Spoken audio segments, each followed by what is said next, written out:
Seja muito bem-vindo e bem-vinda ao podcast da BHH. As novidades da hematologia, hemoterapia e terapia celular você ouve a seguir no nosso episódio do Hemoplay Podcast.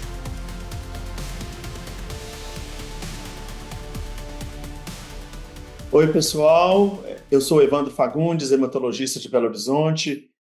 Estou com a minha colega Helenaide. Nós vamos apresentar mais um episódio do Hemoplay Podcast que tratará de cuidados de leucemia mieloide aguda. Helenaide, por favor, você podia se apresentar? Boa tarde a todos. E aqui quem está falando é Helenaide Coutinho Nunes. Eu sou médica hematologista do Hospital de Clínicas da Universidade Federal do Paraná. Muito bem.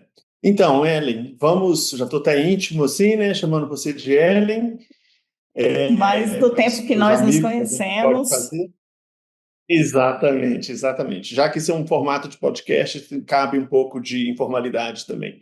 Okay. E hoje a gente tem uma responsabilidade muito grande, que é discutir um pouco do cuidado do paciente com LMA, basicamente no âmbito do Sistema Único de Saúde, o SUS, as oportunidades de diagnóstico, tratamento e o que a gente pode trazer de bom, uma vez que a gente está com uma consulta pública batendo nas nossas portas aí, para poder justamente tentar melhorar alguma coisa, trazer algum implemento nesse cuidado desse paciente.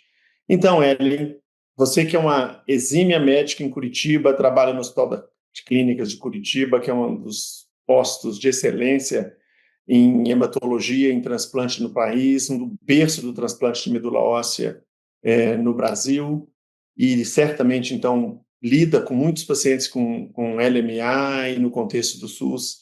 O que você pontuaria assim como pontos relevantes para a gente trazer de discussão e de dificuldades aqui? Acho que a gente pode pensar justamente na jornada desse paciente, né, Evandro? A gente está diante de uma doença que é extremamente complexa, rapidamente fatal, uma doença que predominantemente atinge uma população de pacientes com uma idade mais avançada. Eu acho que um dos pontos importantes na jornada do tratamento desse paciente é esse paciente chegar numa unidade terciária, né? Então, a gente pensa lá na ponta do atendimento. Eu acho que um gargalo ainda é a questão de se pensar no diagnóstico de uma leucemia aguda, né? Eu, como médica aqui, que sou coordenadora da unidade de leucemias do adulto, vejo a história, né, muitas vezes se repetir do paciente com muitas visitas à unidade básica de saúde, unidade de pronto atendimento, sem que esse diagnóstico de suspeição seja feito. Obviamente, nós estamos falando de uma doença rara, porém uma doença rapidamente fatal, e cujo diagnóstico de suspeição pode ser feito apenas com um exame simples como um hemograma, para permitir que esse paciente, então, chegue a uma unidade terciária e tenha o seu diagnóstico realizado.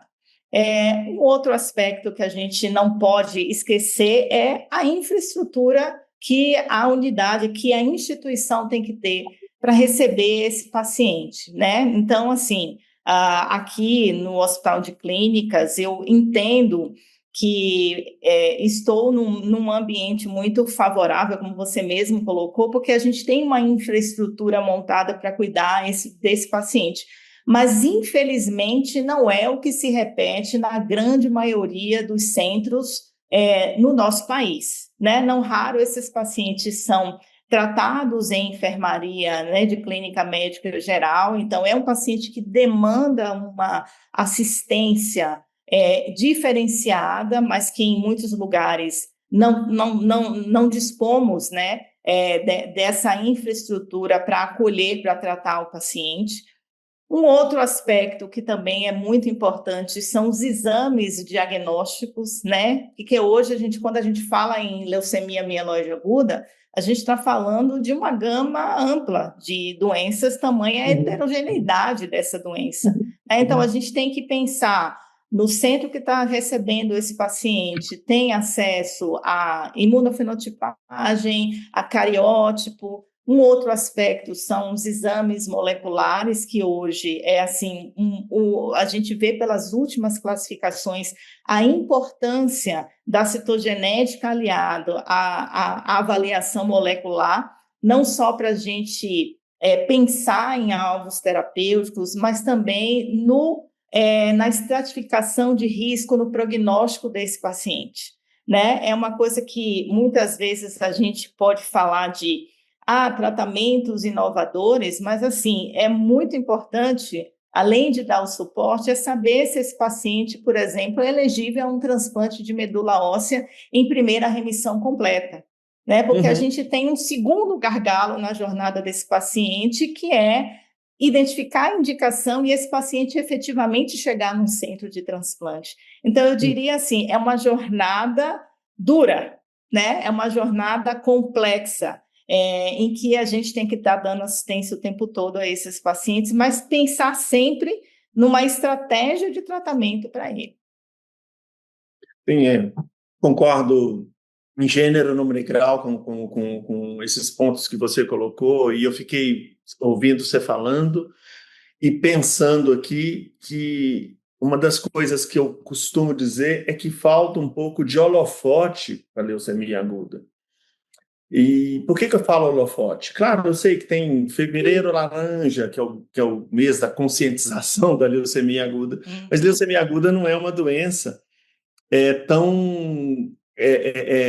que demanda um caráter tão de autovigilância, por exemplo, como se faz muito com câncer de mama, com câncer de próstata, que o paciente vai, procura os profissionais de saúde, possa fazer detecção precoce, etc. A leucemia aguda não dá tanto dessa oportunidade, ou praticamente não dá essa oportunidade. Então, ela surge, como você falou, doença rapidamente progressiva.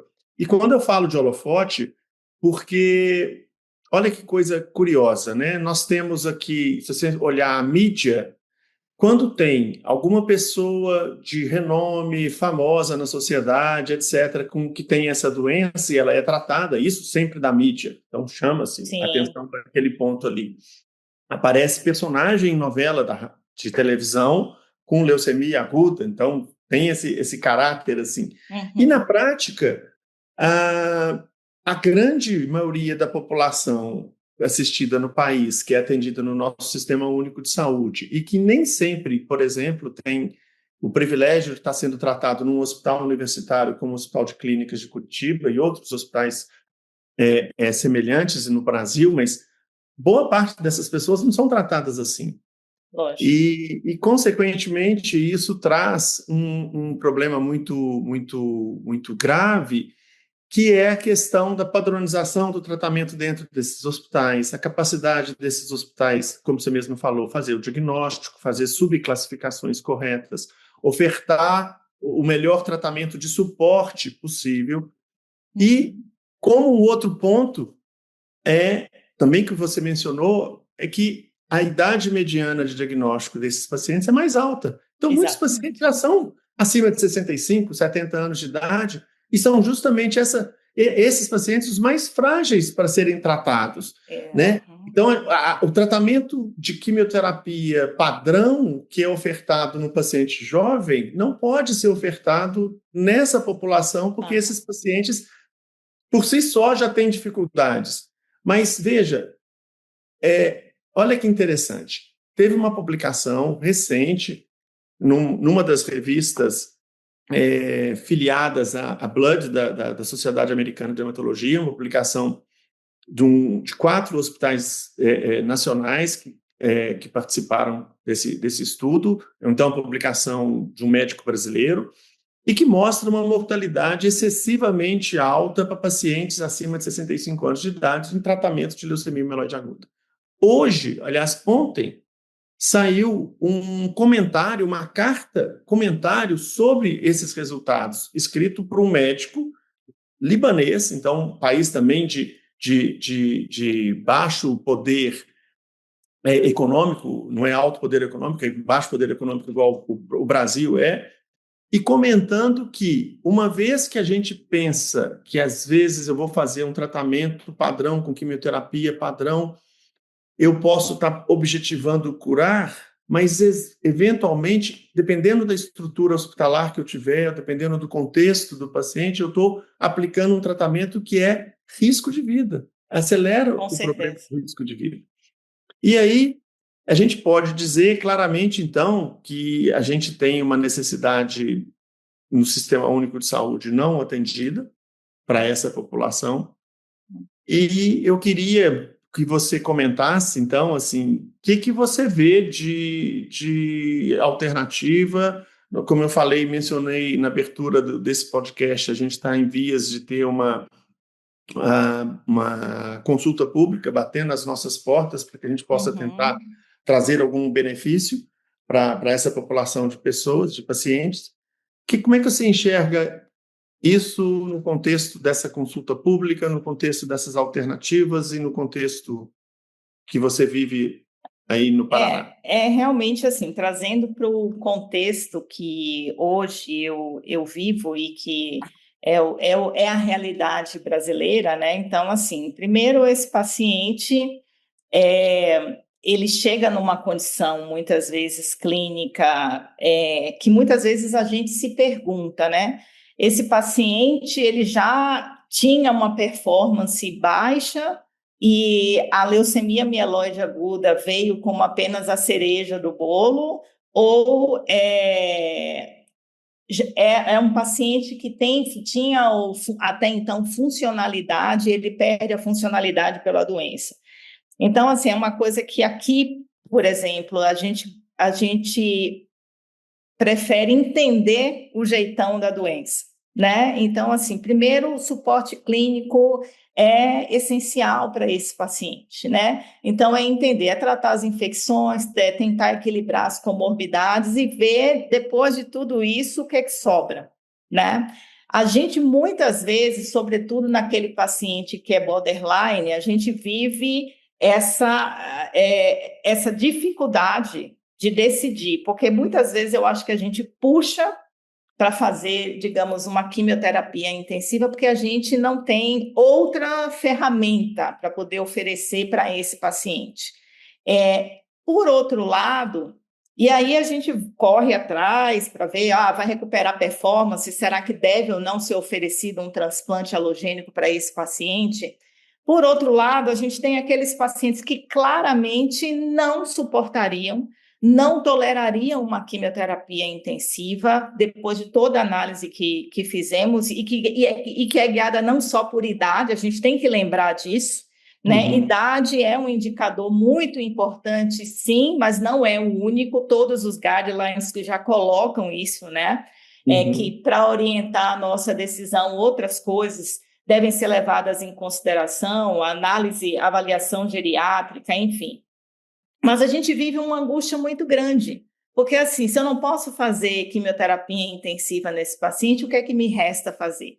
Um tratamento, infelizmente, um tratamento exclusivamente paliativo, né? E a gente sabe que nessa população, eventualmente, pode ter um paciente que, se você tratá-lo adequadamente, ele pode recuperar a performance e ser candidato a um tratamento potencialmente curativo. Não é para a maioria dos pacientes, isso é óbvio, mas a partir do momento que talvez eu tivesse melhores alternativas de tratamento, eu conseguisse ter essa resposta.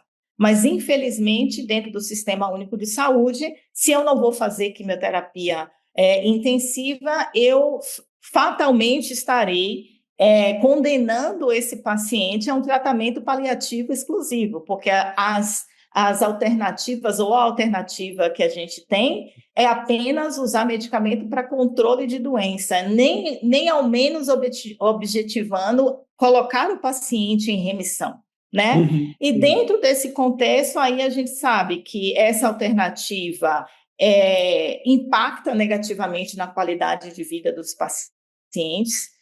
A gente tem que entender que são pacientes, muitas vezes, e eu faço ambulatório de leucemia aguda, o que eu vejo é consultas a cada 2 semanas, para fazer apenas suporte transfusional, há um impacto muito negativo na qualidade de vida do paciente. Não raro esse paciente acaba desenvolvendo neutropenia, porque a gente sabe, a LMA do idoso às vezes está relacionada à mielodisplasia e se apresenta, na grande maioria das vezes, como uma pancitopenia. Então, vira e mexe, esse paciente infecta, tem que reinternar para fazer o suporte transfusional, para tratar a infecção.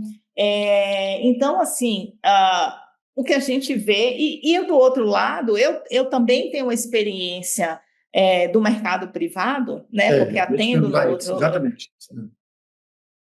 Do mercado privado, eu tenho essas duas visões, e eu digo para você que é uma situação extremamente angustiante. Você vê dois mundos muito diferentes em relação ao acesso que hoje o paciente do mercado privado, né, da assistência suplementar, tem, né, com tratamentos que, embora não tenham sido aprovados para curar as pessoas, curar leucemia mieloide aguda, os pacientes acabam tendo uma qualidade de vida maior, uma chance maior de resposta, e a gente tem pacientes aí vivendo uma sobrevida muito além da esperada com tratamento exclusivamente paliativo.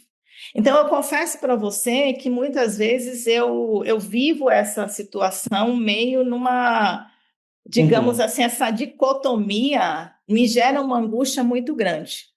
Né? De ver que, infelizmente, no Sistema Único de Saúde, os recursos, apesar de todos, eu estar numa instituição que é renomada, que tem toda uma estrutura, mas, de fato, eu posso dar um suporte clínico adequado para o meu paciente, mas eu não tenho como tratá-lo de uma forma melhor.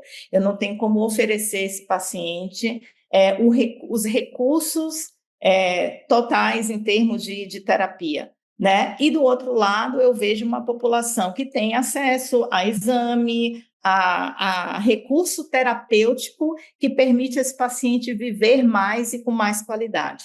Então, realmente, eu acho que a consulta pública, no momento, é uma coisa que vem muito a calhar, porque a gente está vendo o cenário da leucemia mieloide aguda mudando rapidamente.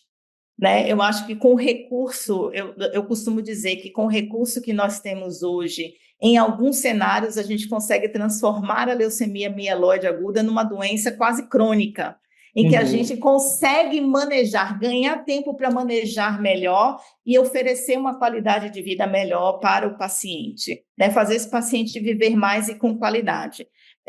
Então, assim, ver essa discrepância que a gente só tem um recurso de décadas atrás para tratar um paciente em 2026, é uma coisa que nos causa muita angústia, e que a gente tem aí nas mãos a questão da consulta pública para tentar mudar esse cenário, sem dúvida.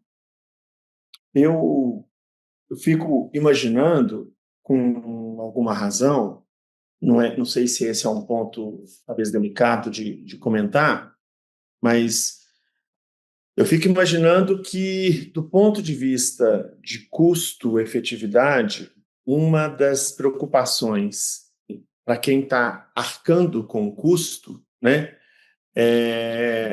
desse recurso ser utilizado de uma forma ruim. Então, por exemplo, eu vou usar, sei lá, um medicamento novo, um procedimento novo, e isso vai ser usado de uma forma ruim, e a população em si não acaba não aproveitando o que deveria, porque vai haver desperdício, essas coisas, enfim, que acontecem em todos esses cenários. Assim.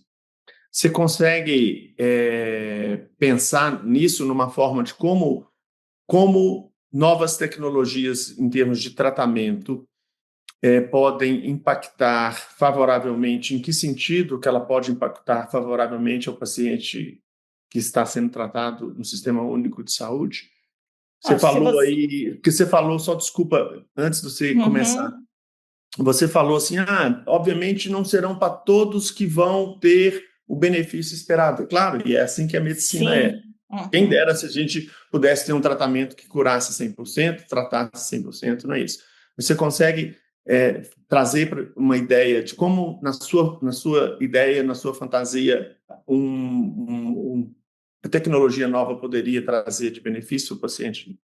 Então, eu fico imaginando o seguinte: se eu consigo colocar na prática esse paciente numa remissão completa e livre de transfusão, eu estou impactando em todo o sistema, né? Porque eu estou impactando em menos uso dos recursos, menos idas ao hospital, menos transfusões, menos uso de antibióticos.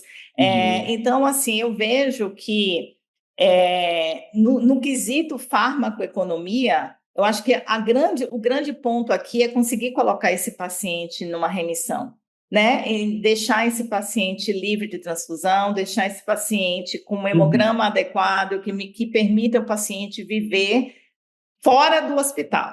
Porque eu imagino assim, você trata um paciente com uma terapia que muitas vezes trata mais a gente, a impressão que eu tenho, sabe, Evandro? Trata mais a gente do que o paciente.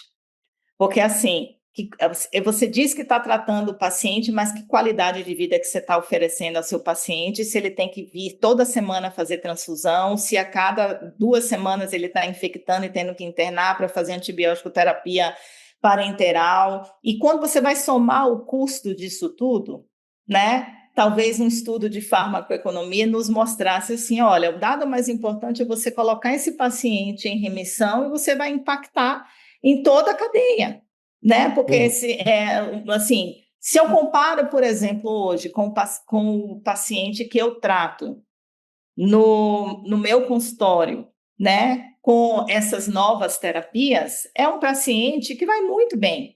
Ele não fica indo para o hospital uma vez que ele alcance remissão, que ele tenha, obviamente, uma resposta adequada, ele não fica o tempo todo nessa situação de dependência transfusional, de utilizando o recurso, utilizando o serviço de saúde. Então, quando eu penso em uma nova terapia, eu penso nisso também, né? É o custo para o paciente e o custo para o sistema, como você mesmo acabou de colocar.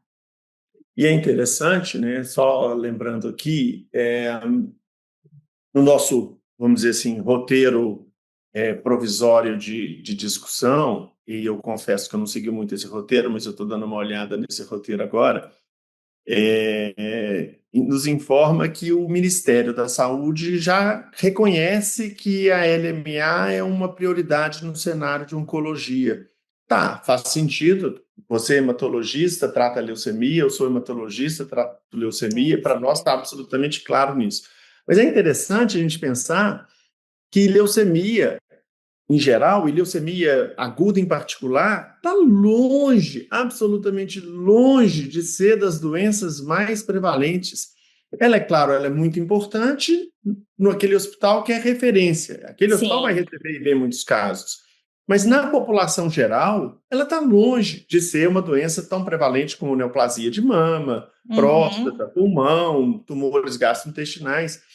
Então, assim, se a gente imaginar que a gente possa ter a oportunidade de incorporar alguma tecnologia de uma forma racional, objetivando melhoria de qualidade de vida, principalmente. Em segundo ponto, melhoria de quantidade de vida também. Em terceiro ponto, oportunidade para alguns alcançarem um transplante de medula óssea que é numa terapia curativa.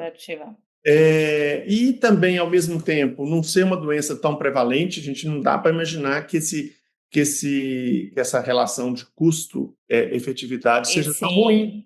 Não pode ser esse tão impacto, ruim. né? E a gente tem que lembrar que é uma doença menos prevalente, é uma doença rara, mas, como eu falei, mata muito mais. Então, assim, a mortalidade é muito alta. Então, assim,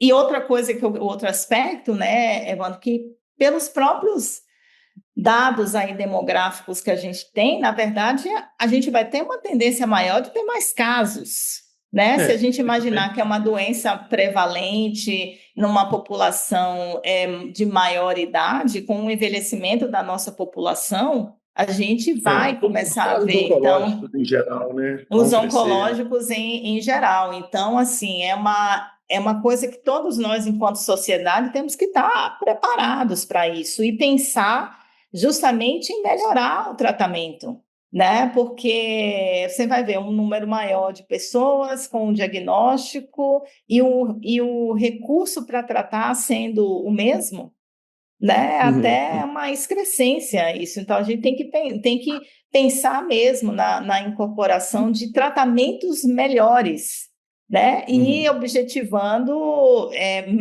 obviamente, melhores resultados, mais eficazes, terapias mais eficazes, para essa população, né?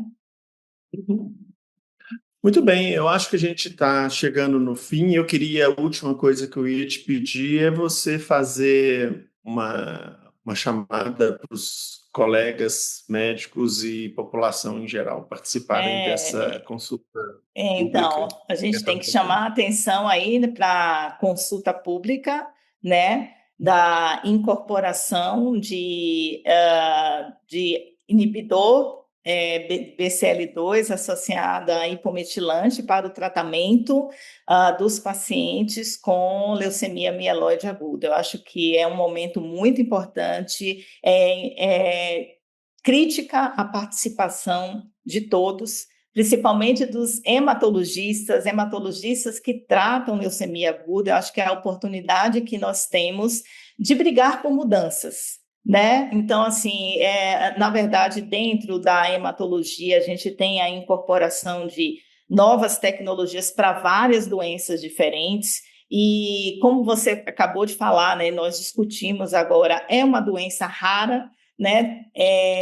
E que a gente tem que lutar para que coisas melhores, para que recursos melhores estejam disponíveis para o nosso paciente. Não dá para a gente ficar pensando e tratando e conduzindo esses pacientes como era 20, 30 anos atrás, né? Os nossos pacientes têm o direito, né, de serem melhor assistidos.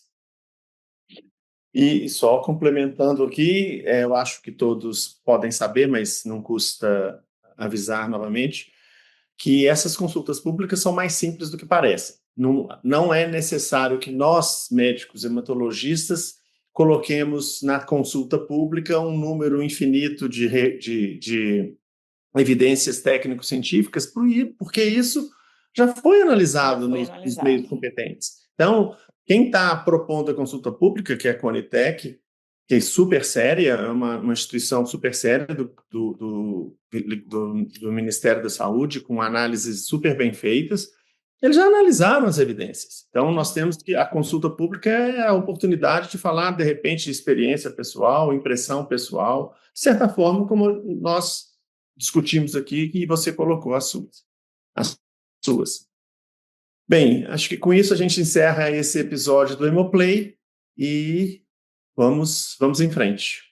Obrigado. Agradeço a oportunidade de poder falar e levantar essa bandeira junto com você, Evandro. Obrigada. Com acesso a muita informação sobre as especialidades e diversos temas pertinentes na voz de quem entende.